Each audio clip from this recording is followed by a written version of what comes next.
Parlez pas trop. Envoyez des signaux. Le live commence là. Je vais me connecter avec un autre device pour avoir l'image aussi.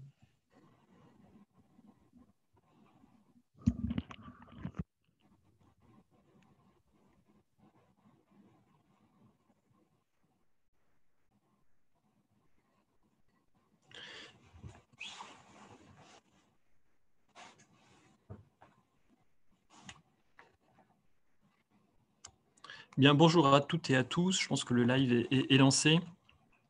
Je me présente, donc Stéphane Tranel, je suis administrateur ministériel des données au sein du ministère de l'économie, des finances et de la relance. Je remercie les organisateurs de nous avoir permis d'intervenir, de nous avoir invités à ce salon de la donnée. Donc je ne serai pas tout seul à parler aujourd'hui, à vous présenter. Donc, je serai accompagné de 3 collègues, de Su Yang, donc de la DGFIP, qui pourra intervenir tout à l'heure sur le data lake et puis un certain nombre de projets autour de la donnée, dont notamment le foncier innovant. On aura également Alice Schenauer-Sebag qui partagera également les travaux à l'IGF. Et enfin, nous aurons Aki Lecoq, également de la DGFIP, et qui nous fera une petite présentation autour de la blockchain. Donc voilà un petit peu le tempo. Donc on est 1 heure et demie de temps avec vous. Et en tout cas, merci de nous avoir rejoints ce matin. Donc la donnée, oui. Alors effectivement, depuis à peu près 18 mois, moi, je suis donc arrivé le 1er avril 2019 au poste d'administrateur ministériel des données donc, à Bercy. Donc, c'est une fonction qui n'existait pas, qui a donc été créée à l'occasion. Alors, donc c'était une fonction nouvelle. Il y avait évidemment un administrateur des données qui avait été nommé déjà à la DGFIP, mais les autres directions finalement n'étaient pas servies. Et donc l'idée finalement du ministre, c'était d'avoir un poste qui coordonne finalement l'ensemble des sujets donnés et que ça soit assez inspirant au sein du ministère. Alors, globalement, on est parti de 2 constats. On est parti du constat qui fait qu'aujourd'hui, finalement, on a 2 leviers importants qui permettent à l'administration de se transformer. Le premier levier, évidemment, c'est la donnée. C'est l'occasion de la journée aujourd'hui de pouvoir le démontrer. Et puis le deuxième levier, c'est le numérique, parce qu'aujourd'hui, on voit bien que la donnée, il y en a toujours existé en fait. Mais ce qui a changé quand même depuis un certain nombre d'années, c'est le fait que la donnée est aujourd'hui facilement ou plus facilement, en tous les cas, utilisable, traitable. Et donc, c'est grâce à ces 2 leviers aujourd'hui qu'on peut avoir de la transformation dans l'administration. Donc à Bercy, depuis que moi je suis arrivé, on essaye vraiment d'orienter, de coordonner l'ensemble des directions autour de ces 2 leviers. Comment les directions peuvent utiliser la donnée pour se transformer et comment les directions peuvent également utiliser le numérique pour se transformer. Et quand elles utilisent les 2, alors là pour nous c'est un peu une espèce de récompense.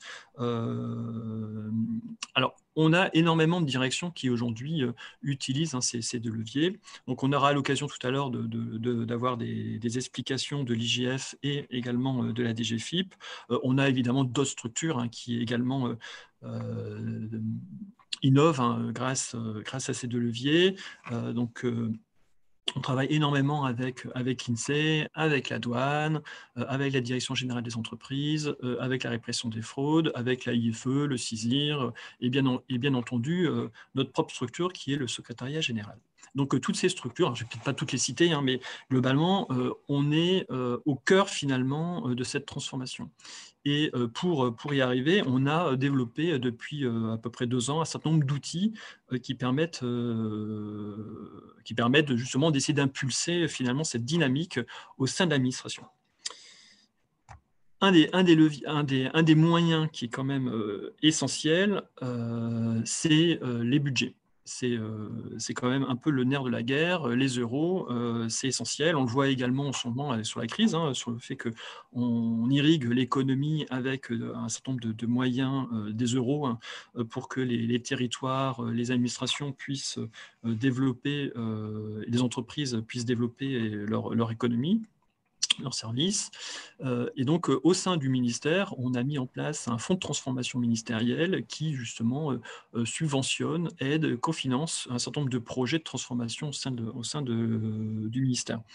Et donc cette année, par exemple, on avait à peu près 102 projets qui ont été proposés, on en a retenu près de 60, et on a pu financer à hauteur de 30 millions ces projets. L'année prochaine, le fonds sera évidemment renouvelé. On est en pleine phosphorescence actuellement au sein du ministère pour permettre aux directions de proposer un certain nombre de projets. Et donc, vendredi, par exemple, vendredi, c'est la relevée des copies et on aura un jury en janvier pour sélectionner tous ces projets de transformation. Alors, depuis avril 2019, globalement, qu'est-ce qu'on a fait? Alors, on a, autour de la donnée, mis en place une gouvernance qui s'appuie finalement sur 3 axes. Le premier, c'est la culture, c'est-à-dire comment on peut développer la culture de la donnée au sein de l'administration. Là, vous le savez, donc il y a la mission Botorel qui est actuellement, qui a fait un tour de piste sur l'ensemble des administrations pour voir à quel point l'open data et l'open source doivent être plus dynamiques. Et le constat, finalement, un des constats qui a été notamment souligné par la mission Botorel, en tous les cas dans son rapport préliminaire, c'est le fait que les agents publics, les managers, les cadres dirigeants ne sont pas ou sont insuffisamment acculturés à la donnée. Et donc, c'est ce que nous, c'est un de nos axes de travail, c'est comment on peut développer une culture de la donnée au sein du ministère. Et là, pour cela, on a engagé un certain nombre de travaux qui nous paraissent essentiels pour nous. Le premier, c'est de pouvoir organiser tous les mois des conférences-débats un peu sur le style que vous faites aujourd'hui pour expliquer justement l'ensemble des initiatives autour de la donnée. Donc, on fait intervenir des sociétés externes, mais également des agents du ministère pour partager les projets, pour partager les nouvelles pratiques, tous les outils à l'état de l'art aujourd'hui autour de la donnée. Et donc ça, c'est un élément assez essentiel parce que ça permet finalement de vulgariser. Je me souviens notamment qu'en 2019, on avait lancé cette première saison de conférences débat. On a relancé en septembre, malgré la crise, la deuxième saison. Et donc, on a pris le temps à chaque fois, pour chaque saison, dans les premières conférences, de bien reposer finalement le cadre de discussion, de revenir finalement sur les termes. Qu'est-ce que c'est quand on parle de données, d'ouverture des données, d'open data? Qu'est-ce que ça veut dire? Il y a beaucoup de confusion aujourd'hui auprès des agents ou des cadres sur cette ouverture des données. Et donc, globalement, beaucoup confondent l'ouverture des données et l'open data. L'ouverture de données au sein de l'administration, c'est aussi, par exemple, de partager des données entre administrations. Et ce n'est pas forcément aller toujours vers l'open data. Et donc, il y a une petite nuance que la mission Botorel souligne par ailleurs et qu'il convient d'expliquer, de réexpliquer assez régulièrement. Donc ça, c'est un exemple vraiment important d'acculturation. Alors, on acculture aussi sur d'autres sujets, parfois un peu plus techniques. On a eu le plaisir déjà de faire une conférence avec Akli Lecoq sur justement la blockchain et en quoi elle peut aider un certain nombre de travaux au sein du ministère. On a également mené d'autres conférences débats sur l'intelligence artificielle, sur les robots, donc comment tous ces outils peuvent aider finalement dans l'émission. Et à partir d'exemples concrets, de projets qui ont été menés en interne ou en externe, l'idée finalement c'est d'être en capacité d'acculturer et d'inspirer. Ce qu'on veut déclencher derrière dans ces conférences débats, c'est pourquoi moi, dans ma direction, je ne le fais pas. et est-ce que c'est compliqué? Si on déclenche finalement ces deux questions, on pense que dans nos événements, globalement, on a atteint notre objectif. Alors, on fait aussi d'autres événements. On a fait la semaine dernière, enfin, il y a 2 semaines plutôt, le jeudi 3 décembre, notre journée de la donnée, donc l'équivalent du salon de la data, mais au sein du ministère, où on a eu le plaisir d'avoir à peu près 500 personnes qui ont pu participer à notre journée. Et on avait notamment, on a eu l'ouverture de Cédric O, le secrétaire d'État en charge du numérique. Et puis nous avons eu un certain nombre d'invités. On a eu le député Jean-Noël Barrot, député des Yvelines, qui est venu présenter en quoi lui, la donnée pourrait être utile pour son travail de parlementaire, avec notamment l'évaluation des projets de loi ou l'évaluation de réalisation liées à des politiques publiques. Donc là, on voit clairement que la donnée peut être essentielle dans son travail. Il a cité notamment le projet Lex Impact, qui est un des outils qui est particulièrement utilisé à l'Assemblée nationale pour faire des estimations de lois, et notamment sur l'impact des changements de critères sur l'imposition. Donc ça, c'est des exemples où finalement on donne des outils qui permettent à un député, mais finalement à une personne, de pouvoir lui-même challenger et pouvoir lui-même prendre des décisions. Donc, voilà, c'est des exemples assez frappants. Donc, le député Jean-Noël Barrot, on a eu également 14 ateliers qui ont pu inspirer finalement l'ensemble des directions. Et donc, alors je transmettrai si ça intéresse. Et donc, on a réalisé une petite plaquette. On a également produit un certain nombre d'enregistrements qui permet de regarder évidemment cette journée en replay. Donc, premier axe, l'acculturation qui est au cœur de nos préoccupations. Le deuxième, c'est l'architecture. Parler de données, une fois qu'on a acculturé finalement les agents, une fois que les managers le sont également, une fois que les cadres dirigeants du ministère disent oui, effectivement, pour nous, la donnée, c'est important, et c'est un élément qui est assez déclencheur actuellement, quelles sont les suites? Et finalement, si je n'ai pas de structure, si je n'ai pas d'outils, si je n'ai pas de méthode pour traiter la donnée, au final, il y a quand même de grandes chances qu'il ne se passe pas grand-chose. Et donc, notre deuxième axe de travail, c'est cette architecture de la donnée. Alors, dedans, on met quoi? On met effectivement la mise en place d'une gouvernance. Moi, quand je suis arrivé, donc je suis arrivé au poste d'administrateur ministériel des données, donc il y en a un dans chaque ministère, mais moi tout seul, pour faire évoluer le ministère, bon, c'est pas très réaliste. Et donc, un point qui a été important dès mon arrivée, c'est de dire comment je peux, au sein des directions, finalement, trouver des leviers. Et un des points, c'était de faire nommer dans chacune des directions un administrateur, on va dire directionnel, des données. Donc, on avait, comme je l'évoquais tout à l'heure, on avait déjà à la DGFiP un administrateur des données. Et donc, finalement, il fallait développer également dans chacune des directions un rôle miroir d'une personne qui connaît le métier et qui va pouvoir finalement faire remonter ou relayer les messages. Donc c'est un travail assez essentiel de faire en sorte que tous ensemble, on arrive à poser une gouvernance. Alors parmi les travaux que nous avons réalisés, j'en vois deux qui peuvent être soulignés aujourd'hui. Le premier, c'est la feuille de route data. Donc le ministère a produit une feuille de route de la donnée, donc pour 2020 et 2021, autour de ces trois axes. Ça sonne. Autour de ces trois axes et excusez-moi, et qui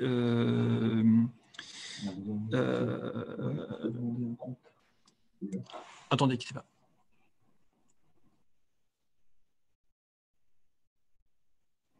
Oui, excusez-moi. J'avais des collègues qui avaient pris un call. Et donc, donc, la feuille de route donnée où on retrouve nos trois axes. Et donc, ça a été un travail qui a été co-rédigé avec ces administrateurs des données des directions et qui a permis de donner finalement un cadre pour 2020-2021 sur nos actions. On a sélectionné 25 actions assez concrètes qui permettent de faire avancer et d'expliquer en quoi en quoi on va être capable de faire avancer le ministère. Et donc là, alors je vous invite aussi, vous pourrez consulter, je les donnerai tout à l'heure peut-être dans le chat, les différents liens qui vous permettront d'aller consulter cette feuille de route. Hein, tout a été publié sur le site internet. Donc ça, c'est le premier exemple de gouvernance. Le deuxième, c'est la mise en place d'une gouvernance des API. On s'est rendu compte également que pour que l'échange de données au sein du ministère, mais également en interministériel, mais également au-delà, c'est-à-dire avec les données qui sont ouvertes, c'est essentiel de se coordonner. Ce n'était pas le cas avant. Et donc, au final, sans coordination, on est relativement perdu. D'une part, tous ceux qui veulent utiliser nos données ne savent pas finalement où les trouver. On parle souvent de data lake qui sont en place. Finalement, si chaque direction met en place son data lake, sa propre plateforme, bon, bah, il va falloir aller trouver... il va falloir aller pêcher finalement les données dans chacun des data lakes et c'est relativement assez complexe. Et donc, la gouvernance des API revient finalement à essayer d'organiser et structurer cet échange de données au sein du ministère, mais également avec nos utilisateurs. Et ça, pour nous, c'est essentiel. Et donc, on a mis en place, on a développé cette gouvernance, donc avec l'ensemble des directions, où on a fixé un certain nombre de règles sur l'échange de données et sur le fait que finalement, on n'ait pas cet éparpillement des API. Et on a un gros travail aujourd'hui avec notamment la mission, le département Étalab de la DINUM, où donc on structure finalement nos API et puis on vient alimenter aussi la plateforme, finalement l'espèce d'étendard des API qui est api.gouv.fr. Et donc, quelque part, finalement, on revient à simplifier un petit peu les usages et les accès aux données. C'est essentiel parce que ce qu'on ne souhaitait pas, c'est se retrouver finalement dans la même situation que les sites Internet. Aujourd'hui, vous le savez, il y a énormément de sites Internet qui sont produits par l'administration. Finalement, c'est assez labyrinthique de retrouver la bonne information. Et donc, comme les API, finalement, c'est le nouvel Internet des données. On ne voulait pas se retrouver dans la situation qui existait, c'est-à-dire on ne sait pas finalement retrouver les données ou aller pêcher ces données dans les différents silos. Donc voilà, donc ça revenait finalement à structurer, organiser et rassembler les API au final en un seul endroit. Donc voilà, donc sur l'architecture, la gouvernance, essentielle. Ensuite, évidemment, il y a tous les outils techniques. Et donc, on aura tout à l'heure Sue qui pourra nous parler du data lake que la DGFIP met en place, mais la DGFIP met en place aussi d'autres outils comme le cloud Nubo qui permet à l'ensemble des directions, voire même à d'autres ministères, de pouvoir avoir une architecture, on va dire, en clic, qui permet d'installer, déployer des nouveaux outils. On a aussi des directions comme l'INSEE qui proposent des architectures de type DDoDS. C'est le nom de code, mais globalement, c'est un peu la même idée. C'est si je veux faire un traitement statistique ou un traitement autour de la donnée avec un notebook Python ou avec une architecture en R, et ben, je clique et j'obtiens un service sur lequel je vais pouvoir faire mon traitement. Et donc, tout ça, c'est des services, des outils qui sont mis en place et qui permettent à toutes et à tous de pouvoir travailler autour de la donnée. Dernier axe, c'est la valorisation. Une fois qu'effectivement on a mis en place la culture, une fois qu'on a mis en place l'architecture des données, on va pouvoir valoriser ce patrimoine des données. Et donc, sur ce volet, on va retrouver notamment un certain nombre d'outils que l'on développe. Alors, je prenais juste un exemple. Aujourd'hui, le ministère a mis en place avec la mission Étalab une consolidation de données, des données des marchés publics, hein, les données essentielles de la commande publique. On a à peu près aujourd'hui 180 000 marchés hein, qui sont consolidés. Donc, on a un certain nombre d'informations qui sont mises à disposition en open data pour la communauté des utilisateurs de l'open data.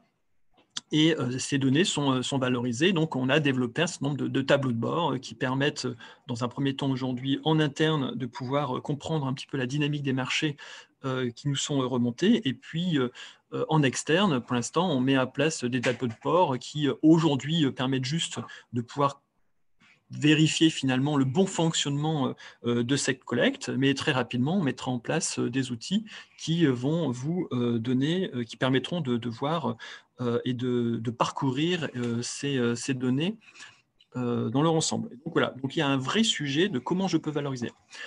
Autre exemple, vous le savez aujourd'hui, donc il y a un certain nombre de dispositifs d'aide aux entreprises qui sont mis en place par l'administration, par le gouvernement, et qui s'appelle donc le plan de relance, qui sont mis en place également pour l'administration, pour financer un certain nombre de projets. Et donc aujourd'hui, il y a un vrai souhait de pouvoir piloter cette irrigation finalement de l'économie avec le plan de relance. Alors, vous avez peut-être pu constater dans les différentes matinales ou autres interventions auprès de la presse que notre ministre de l'Industrie, donc Agnès Pannier-Runacher, présente régulièrement des informations sur le plan de relance de l'industrie. Et donc aujourd'hui, ces informations qu'elle présente à la presse sont tirées d'un tableau de bord que nous avons produit à partir des données des différents appels à projets, et qui permet de comprendre finalement quels sont les euros qui sont diffusés dans l'économie auprès des entreprises pour les soutenir. Et donc ça c'est pareil, donc, il y a un certain nombre d'outils de valorisation qui permet après de prendre des décisions, d'aider la ministre à piloter ce volet du plan de relance. Donc voilà, donc la valorisation reste essentielle pour pouvoir prendre des décisions. Donc les 3 axes, culture, architecture et puis valorisation. Alors, dernier point quand même, avant de passer la parole à Suyang, c'est les aspects communautaires. On s'est rendu compte que globalement, on avait un point important autour de la communauté, comment on pouvait permettre aux agents d'échanger, discuter, s'inspirer mutuellement. Et donc, notamment, on a favorisé l'esprit communautaire au sein de Bercy. Alors, d'une part, parce qu'on a mis en place un incubateur de services numériques, et donc c'est une espèce d'outil, boîte à outils commune pour toutes les directions pour créer, alors souvent des startups d'État, mais pas toujours. Et ça, effectivement, c'est un outil assez précieux parce que ça permet à ces directions de pouvoir tester des nouveaux modes de projet qui allient finalement, vous le savez, donc le côté agilité, et donc la stratégie, on va dire, des petits pas, mais également le volet centré utilisateur, c'est-à-dire qu'on s'intéresse dès le départ à l'avantage que va pouvoir utiliser les bénéficiaires. On ne part pas forcément du cahier des charges pour construire une belle cathédrale. On part plutôt de dire on va construire un service simple qui va être performant. Le deuxième, on s'est rendu compte qu'autour de la donnée, les compétences sont quand même parfois assez rares et parfois manquantes. Et donc, c'est essentiel de pouvoir former les agents, également de leur proposer des mentorats. Et donc, il n'y a pas plus tard que début décembre, on a embarqué 50 agents dans des nouvelles formations en data science, ou en Python ou en R, avec de la certification à la clé. Et donc ça, c'est pareil, c'est des formations qu'on a proposées pour les agents de Bercy, mais également auprès des agents d'autres ministères. Et on a eu aussi le plaisir, par exemple, d'accueillir dans ces formations une sous-préfète et également un chef de service dans une collectivité territoriale. Donc on voit qu'il peut y avoir des modifications importantes qui ont lieu. La communauté aussi des outils, je les ai évoqués tout à l'heure avec notamment la DGFiP, qu'on remercie, qui met en place des outils comme Nubo. Et enfin, 4e point sur l'échange de données, mais je l'ai évoqué tout à l'heure au travers de la gouvernance des API, comment on peut structurer et animer cet échange de données pour l'administration et entre les différentes directions du ministère. Pour terminer, évidemment, peut-être entendu parler, donc on a mis en place pendant la crise, justement dans un cadre communautaire, une communauté qui s'appelle Spiral, qui permet aux agents publics de pouvoir justement s'entraider. Le constat de départ, c'était qu'il y a beaucoup de formations en ligne gratuites qui sont mises à disposition, mais que globalement, quand on voulait se former à la data, on pouvait être devant un labyrinthe des offres. Donc voilà, on a créé Spiral, donc avec Romain Le Sur, qui était donc un collègue INSEE qui était à la justice à l'époque, et qui visait justement à accompagner les agents publics dans ce labyrinthe de la formation. Et aujourd'hui, on a une communauté de 200, près de 300, on va dire, agents publics qui bénéficient des services, et on retrouve finalement du partage, de l'entraide, les formations, et c'est un point, encore une fois, qui nous paraît essentiel pour soutenir les agents publics dans leur innovation. Voilà. Alors du coup, je regarde hop, si ça veut marcher, s'il y a des questions dans le chat. Bon, il n'y en a pas. Alors, on prendra tout à l'heure donc du coup les questions, et je vais donc passer la parole donc à Suyang, donc qui est un collègue de la DGFIP et qui a mis en place un certain nombre d'outils et qui est aussi une source d'inspiration importante pour nous. Alors Sou, c'est à toi. Oui, bonjour, bonjour à tous. Merci encore pour l'invitation. Donc pour me présenter, Souyang, je suis aujourd'hui responsable d'un pôle données qui est en préfiguration et dont la mise en place juridique a été annoncée ce week-end par le décret pour le 1er janvier 2021. Et cela suit un processus un peu plus général d'accélération des projets d'innovation numérique et de valorisation des données à la DGFIP, avec notamment la création d'une délégation à la transformation numérique directement rattachée au directeur général, dont le pôle données aura pour mission notamment de la mise en production d'une infrastructure de big data. Donc Stéphane parlait de l'architecture, et c'est effectivement quelque chose de très très important. Pour être tout à fait direct, excusez-moi 2 secondes.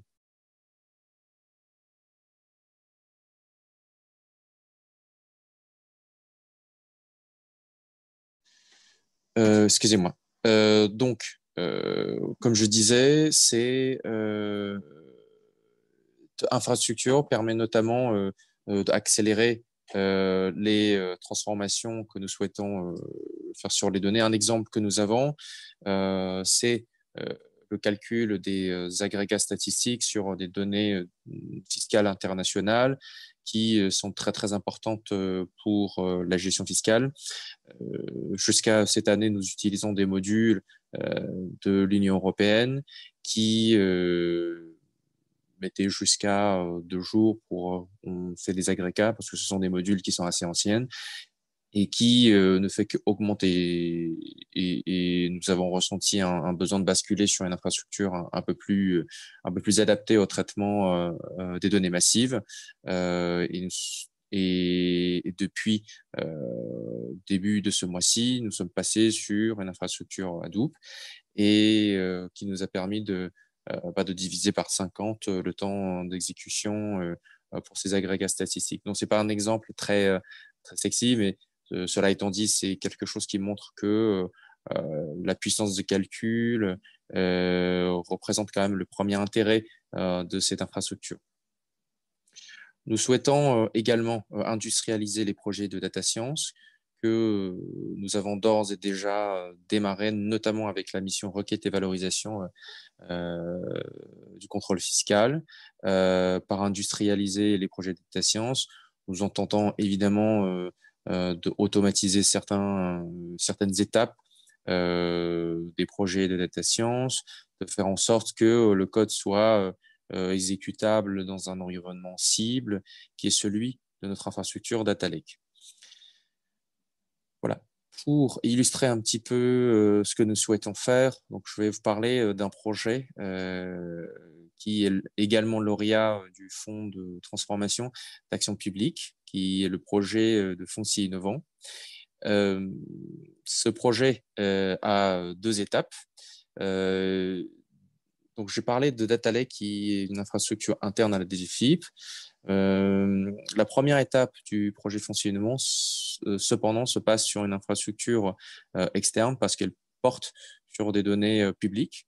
Plus exactement, elle traite les données d'imagerie satellite provenant de l'IGN qui sont publiques.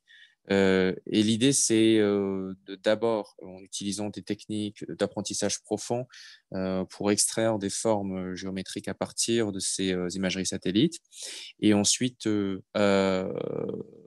d'utiliser des techniques d'entité nommée pour être en capacité de dire est-ce que cette forme correspond à une piscine, est-ce que cette forme correspond à un garage, etc., etc.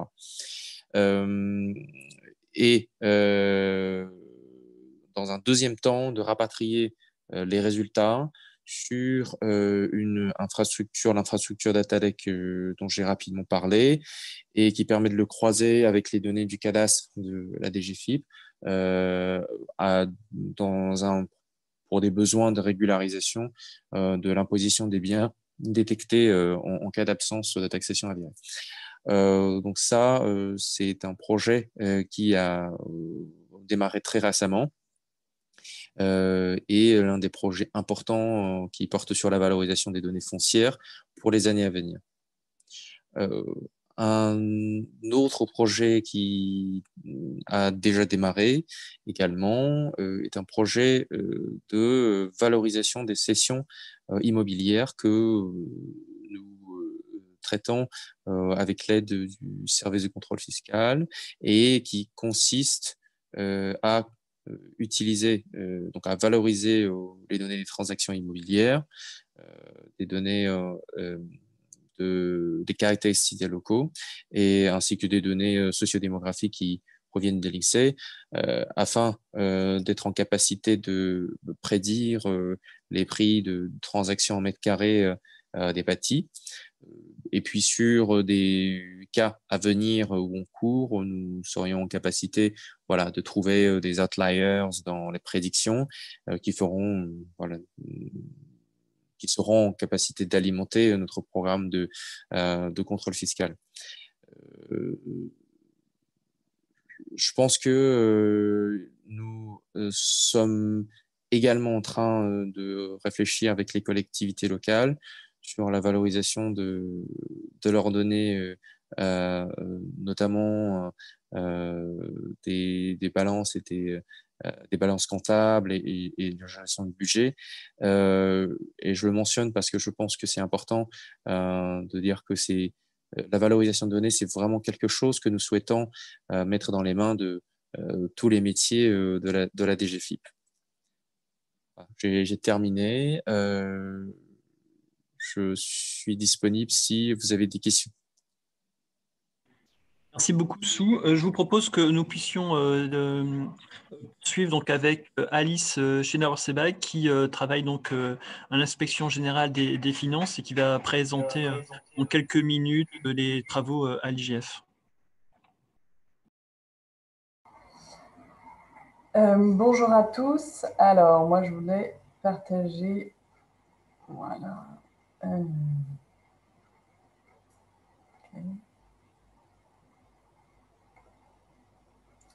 Hop. Est-ce que vous voyez bien là les slides? Parfait. Okay.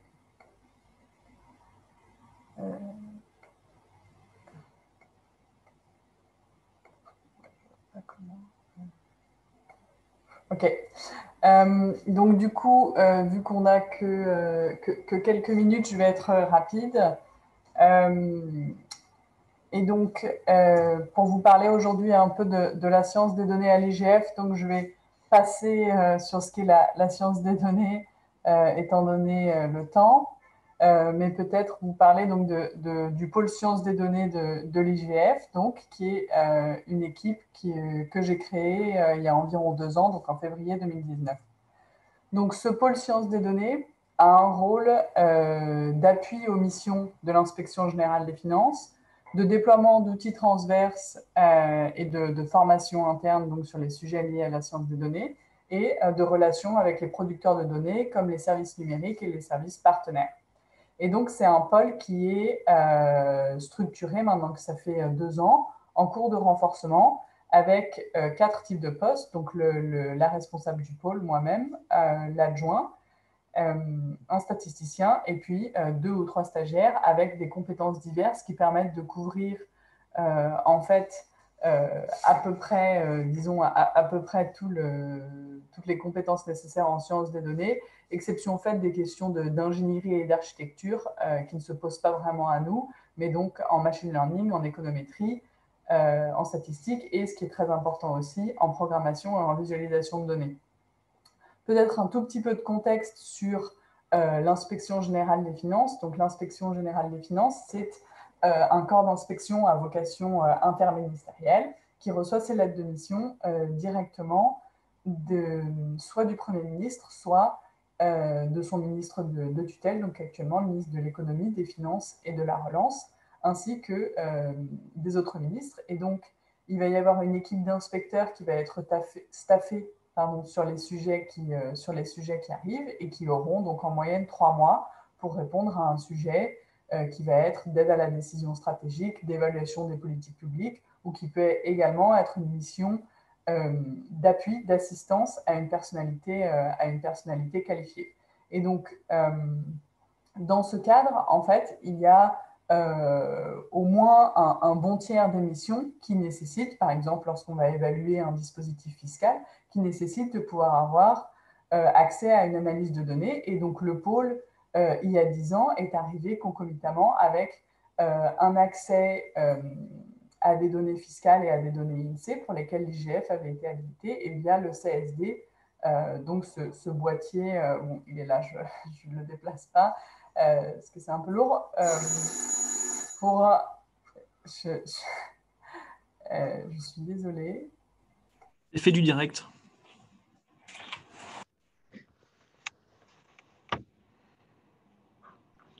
Alors du coup, je me permets, en attendant qu'Alice revienne, pour effectivement indiquer que les travaux que mène l'IGF pour nous aussi sont particulièrement inspirants, et l'IGF a bien voulu intégrer, grâce à ses data scientists aussi, ce réseau que j'évoquais, notamment de Spiral, mais également le réseau des data scientists de Bercy.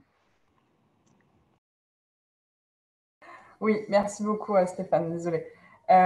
Et donc effectivement, donc on travaille premièrement en appui aux missions, donc qui sont pour toutes celles qui ont une partie quantitative forte, mais bien entendu, on a aussi une partie de rayonnement entre guillemets externe et d'interaction avec les data scientists de Bercy, ne serait-ce que pour disons, entre guillemets, se sentir moins seul et pouvoir partager aussi, discuter des problèmes techniques qu'on rencontre, ce qui est toujours plus difficile à faire lorsqu'on est une toute petite équipe.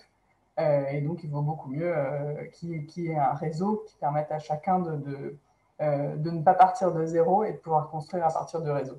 Et donc, comme je disais, donc, il y a un appui aux missions de l'IGF qui va vraiment aller sur un petit peu quatre facettes de la mission. Donc, tout d'abord, vraiment guider sur les données, donc identifier les données qui pourraient servir à la mission parmi les données auxquelles on est habilité.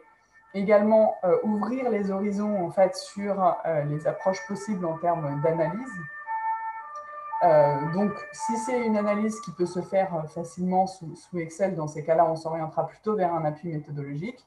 Et puis, dès qu'il y aura un besoin poussé, eh bien, ce sera bien le pôle qui le réalisera lui-même.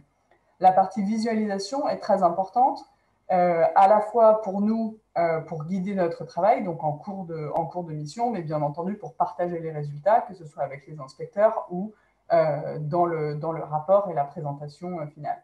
Et enfin, comme je le disais, il y a vraiment un rôle d'appui méthodologique continu, c'est-à-dire que, indépendamment de leur sujet, les inspecteurs peuvent venir à tout moment pour des questions sur Excel ou sur Magritte, qui est une web application de cartographie développée par le CNRS, que nous, on trouve super et donc qu'on utilise pour nos cartes. Je vais passer là-dessus, peut-être étant donné le temps, et je pense que ce qui est intéressant, c'est de se demander pourquoi est-ce que l'IGF finalement a créé ce pôle et ce qu'on peut apporter. Et tout d'abord, peut-être ce qui est important, c'est ce qu'on ne peut pas apporter. De manière plus générale, ce que ne peut pas apporter un data scientist. Et je pense que c'est important de préciser qu'un data scientist ne peut pas extraire de connaissances à partir de données qui n'existent pas, ou ne contiennent pas d'informations pertinentes sur le problème, ou sont de très mauvaise qualité. Donc ça faut toujours le rappeler. Mais ce qui est aussi important, c'est que un data scientist va avoir ses compétences, disons, plutôt quantitatives, techniques, et donc s'il n'a pas de visibilité ou de connaissances suffisantes sur l'objectif, le problème, le contexte du problème et les données, il aura également beaucoup de mal à faire son problème. Et donc c'est pour ça, finalement, que c'est très important pour le pôle d'être en synergie avec les missions, en fait, d'être proche des inspecteurs. C'est aussi pour à la fois que les données puissent nourrir finalement le terrain et réciproquement. C'est-à-dire qu'on a aussi besoin que les inspecteurs et puis plus généralement les producteurs de données nous fournissent une visibilité, une connaissance, un retour sur ce que nous on y trouve et qui nous permet d'évaluer un petit peu si ce qu'on a trouvé et, a l'air en tout cas cohérent avec le terrain ou pas du tout. Et donc peut-être en 4 points très rapidement, pourquoi cette équipe? Et donc en premier lieu, cette équipe, c'est une nouvelle manière de prendre un sujet en main. Et là, je pense que je voudrais insister sur un point qui est important en sciences des données, c'est l'importance c'est l'importance d'avoir une architecture de code robuste. Par exemple, donc l'inspection générale des finances co-assure le secrétariat du comité de suivi et d'évaluation des mesures de soutien financier aux entreprises dans le cadre de la crise de Covid-19. Et donc, nous avons eu à prendre en main 4 bases en un temps assez réduit. Donc, les données relatives à l'activité partielle, au fonds de solidarité, aux prêts garantis par l'État et au report de charges sociales. Et en fait, je pense que c'est vraiment le fait d'avoir une bonne base de code en Python qui soit modulaire et qu'on ait eu le temps, finalement, pendant les 1 an et quelques avant d'existence du pôle de mettre au point, qui a permis qu'on puisse monter en puissance aussi rapidement sur le sujet et qu'on puisse finalement, en 1 mois, obtenir des résultats. Donc là, c'est des résultats qui ne sont pas croisés sur les 4 dispositifs, mais qu'on a pu ensuite bien entendu, croiser entre eux et produisant des résultats nouveaux par eux-mêmes. Le deuxième point, c'est bien entendu la question d'apporter une nouvelle manière de voir un problème, et donc là, de pouvoir aussi proposer des nouvelles perspectives en termes de visualisation de données. Par exemple, je vais prendre un exemple très rapide, mais il y avait, lors de la mission donc, sur l'évaluation du dispositif d'incitation fiscale à l'investissement locatif Pinel, une question de savoir où sont, dans une région donnée, donc ici vous avez l'agglomération de Toulouse, localiser les investissements Pinel.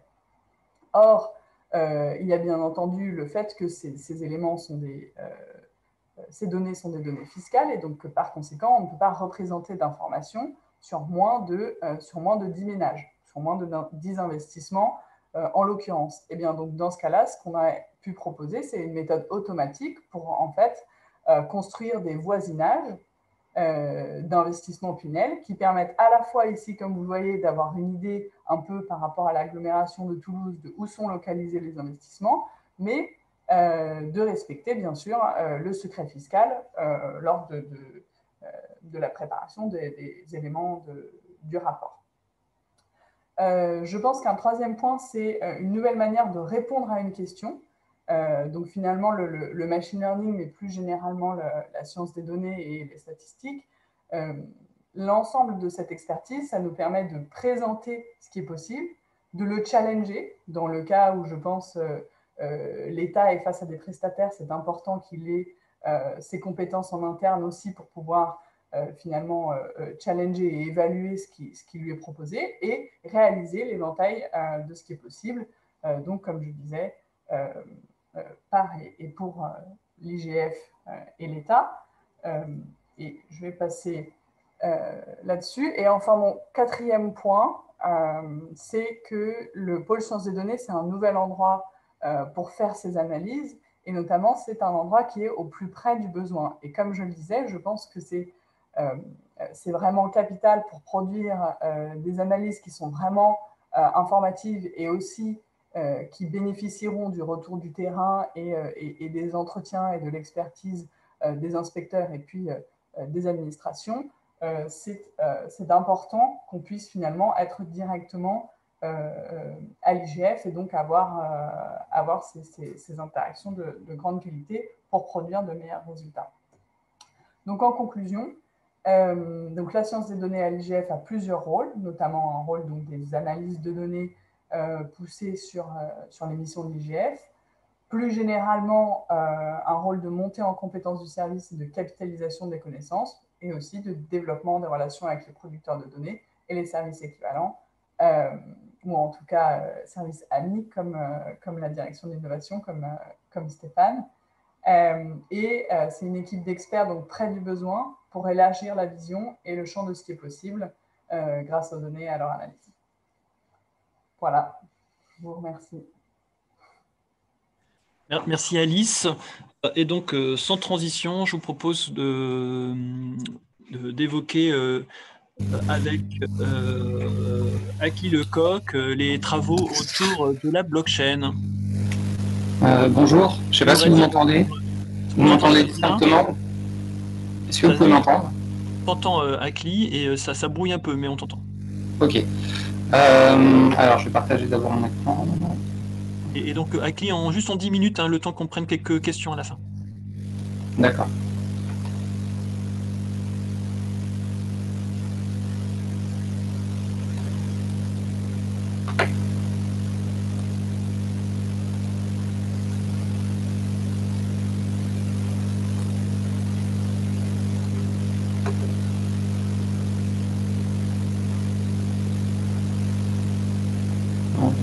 J'ai un petit peu de mal à choisir mon support qui n'apparaît pas.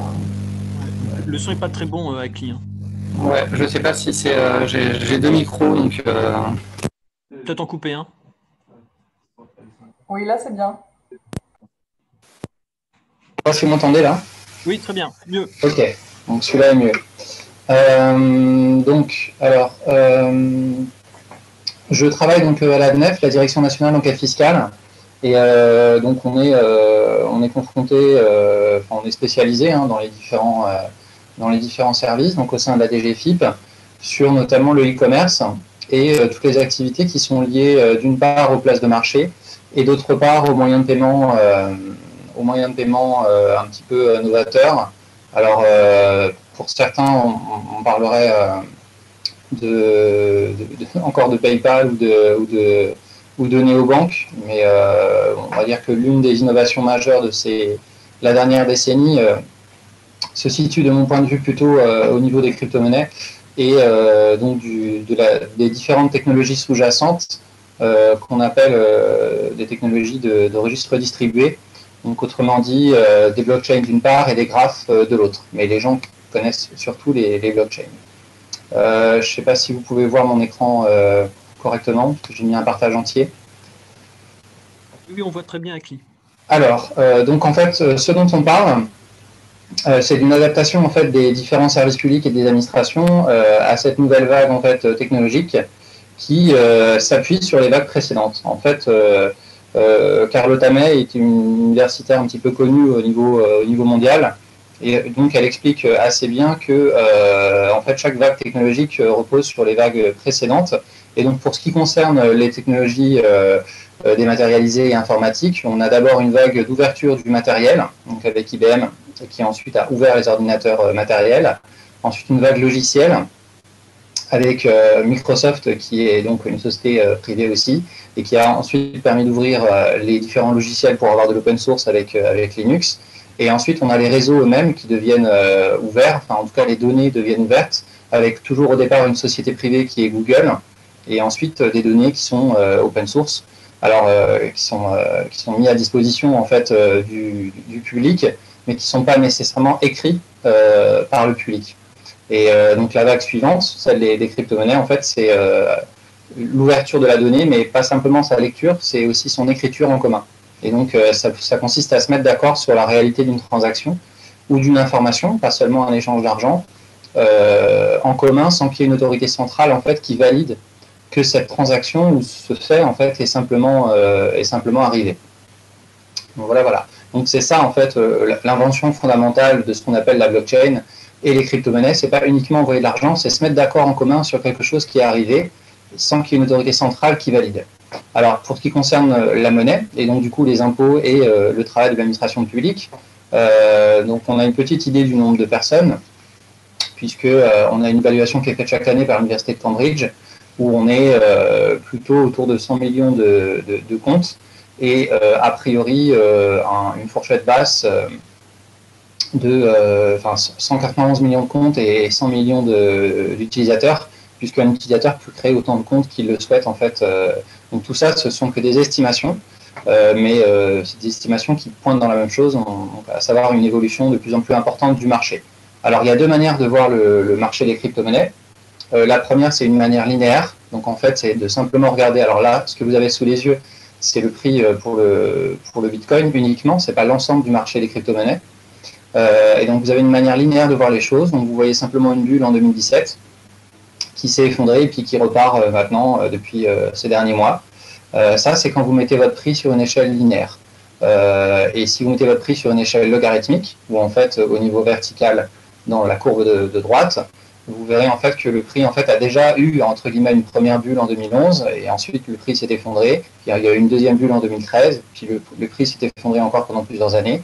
Puis il y a eu encore une autre bulle en 2017, puis le prix s'est effondré et là on est reparti sur des bases un petit peu similaires. Donc vous voyez en fait que tout ça c'est une seule et même dynamique en réalité qui est une hausse exponentielle et qu'on ne peut voir uniquement que sur une courbe logarithmique.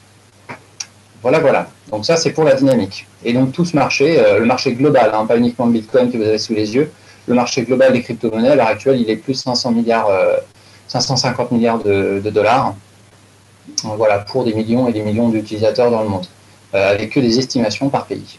Alors le principe, du coup, qu'est-ce que ça change pour les administrations publiques? Qu'est-ce que ça change pour nous et dans notre manière d'aborder la donnée? On a affaire à un réseau informatique qui est distribué mondial. On a affaire à un registre comptable qui est public, exhaustif et vérifié par consensus.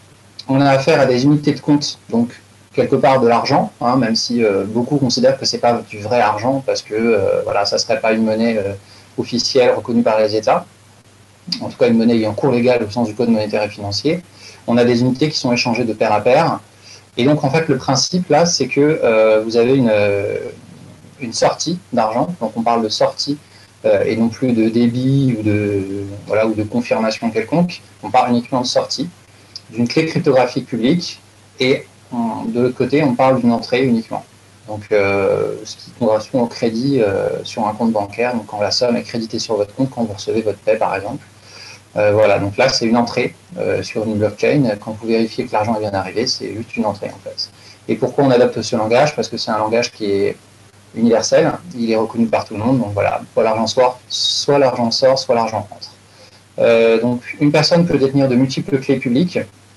Donc la clé publique, ce que vous avez en vert, c'est votre compte, en fait vous pouvez en créer autant que vous voulez, et du coup cette clé commence par 1 ou par 3 quand c'est le Bitcoin, mais il y a d'autres modèles de clés et il y a d'autres crypto-monnaies, il n'y a pas que le Bitcoin, mais globalement quand vous envoyez ou recevez de l'argent, il faut simplement utiliser cette clé publique.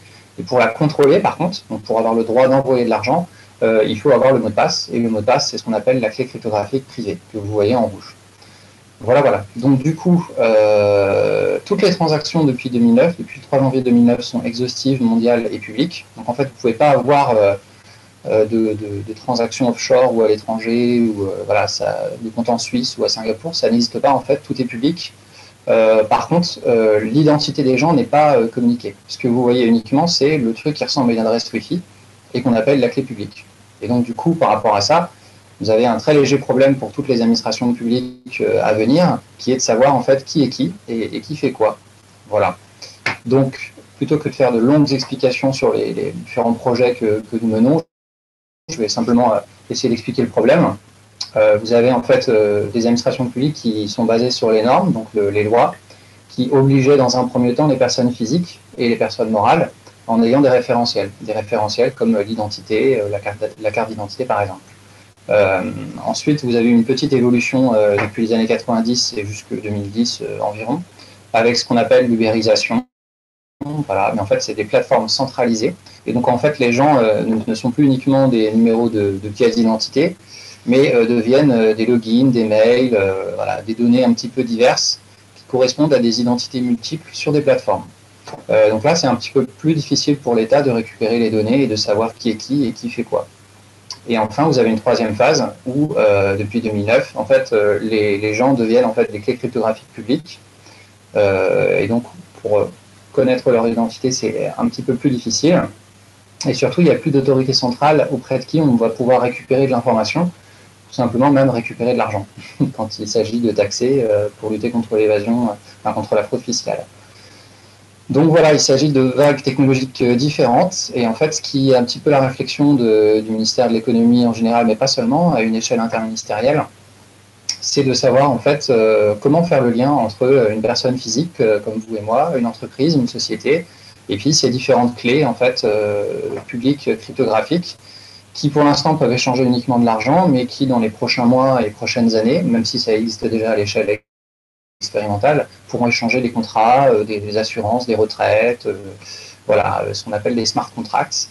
Et donc vous avez tout un pan entier de l'économie numérique qui risque d'être avalé entre guillemets par ce marché des crypto-monnaies. Donc pour finir, je vous ai mis un petit exemple de transaction. Donc c'est une transaction en fait qui à l'époque valait 1 million et quelques. Donc vous avez, voilà, si vous voulez voir le détail de la transaction en question et vous êtes une administration publique qui veut prélever l'impôt, bah voilà, il va falloir analyser ça. Et vous n'avez plus du tout de logiciel, quelle que soit la compétence de vos développeurs informatiques à interroger ou à mettre en place. Il va vous falloir regarder en fait ce que c'est, ce qui se passe en fait sur le réseau cryptographique en lui-même et apprendre un petit peu à jongler avec ces données. Et donc là, vous avez une adresse tout en bas, par exemple, qui est l'adresse bénéficiaire de cette somme, qui commence par 37. Si vous l'interrogez sur un explorateur de blocs, comme là, par exemple, je ne sais pas si on le voit bien, bah, vous verrez en fait le portefeuille et les différentes entrées. Et donc tout ça, bah, ça demande un travail d'analyse.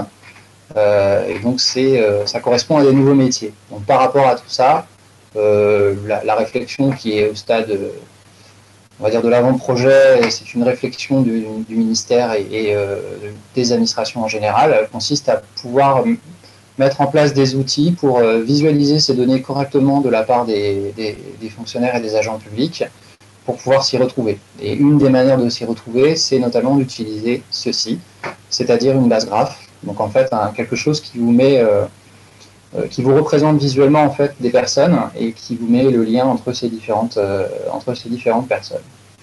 Voilà, voilà, j'en ai fini. Merci. Merci beaucoup Akli pour la présentation. Peut-être juste départage ton écran, sinon on va avoir un effet Larsen pour la vidéo. Merci. Donc on va prendre quelques questions, je vois dans le chat. Donc Akli, une question sur donc réponse courte, il nous reste quelques minutes. Les sites comme Coinbase sont-ils maintenant obligés de donner les clés publiques de ses utilisateurs aux États? Akli, je ne sais pas si tu peux répondre à la question. Oui, je ne peux pas répondre à la question. Il faut bien distinguer deux choses, encore une fois. Hein. Il y a les informations qui sont communiquées par les acteurs centralisés. Donc les sites comme Coinbase, ce sont des acteurs centralisés. Ce sont des personnes morales, en l'occurrence des sociétés, donc des acteurs humains. Ces acteurs humains, c'est comme pour les banques avant, dans le monde d'avant, entre guillemets, qui est encore le monde d'aujourd'hui. Une banque aujourd'hui, si l'administration demande des informations, elle doit répondre. Donc pour ces intermédiaires financiers qui sont un petit peu nouveaux, mais qui restent des intermédiaires humains, il y a évidemment des informations qui sont communiquées, mais la teneur de la communication, elle est un petit peu, confidentielle. Mais il ne faut pas confondre encore une fois ce qui est transmis par des intermédiaires humains comme Coinbase et ce qui est public, mondial, exhaustif, mais crypté, mais chiffré, et qui est la comptabilité mondiale en fait du réseau en lui-même. Ok, merci beaucoup Akli. Alors il reste 90 secondes je crois. Il y avait une autre question sur les tableaux de bord, notamment sur les cas dispositifs de soutien à l'économie, qui sont publics. Et donc Alice indiquait notamment dans le chat qu'aujourd'hui, il y a un tableau de bord qui est mis à jour toutes les 2 semaines. Donc le lien vous sera communiqué, réalisé par la direction du Trésor. Il y aura également une première publication du comité début janvier. Et pour prendre la dernière question, on était interrogé sur est-ce qu'il y a une possibilité d'accéder aux données Chorus via une API. Car aujourd'hui, les exports-restitutions présentés sont, disons, galères à utiliser. Alors, à ma connaissance, le Chorus propose évidemment deux moyens d'accès aux données. Il y a des exports, on va dire, fichiers plats et évidemment des API. Ça dépend essentiellement du besoin qu'on veut, qu'on a pour aller piocher ou dans l'un ou dans l'autre des dispositifs. Donc les deux fonctionnent globalement. Il ne faut pas perdre de vue notamment une critique qui est assez régulière sur les API versus les fichiers plats. Globalement aujourd'hui, je pense que les deux modes sont hyper intéressant à proposer. Le mode fichier plat peut être particulièrement pertinent quand on a une volumétrie importante, et puis les API fonctionnent bien quand on veut plutôt échanger des données, on va dire, plutôt unitaires ou par message. Si je prends un autre exemple sur la base Sirène, aujourd'hui, vous savez, l'INSEE publie à la fois l'API et également les données en fichier plat. Et donc, vous pouvez dans l'un ou dans l'autre, utiliser l'un ou l'autre format en fonction de vos besoins. Voilà, je crois qu'il est pile l'heure. Je vérifie s'il y avait une dernière question. Il n'y en a pas. En tout cas, merci à toutes et à tous. Merci à mes collègues Akli, Sou et Alice d'avoir présenté les travaux de données au sein de Bercy. Et puis, voilà, très bonne conférence, très bon salon de la data à Nantes, mais depuis chez vous finalement. Voilà, merci à toutes et à tous, et puis à bientôt. Au revoir. Merci. Merci. Merci, au revoir. Au revoir. Merci.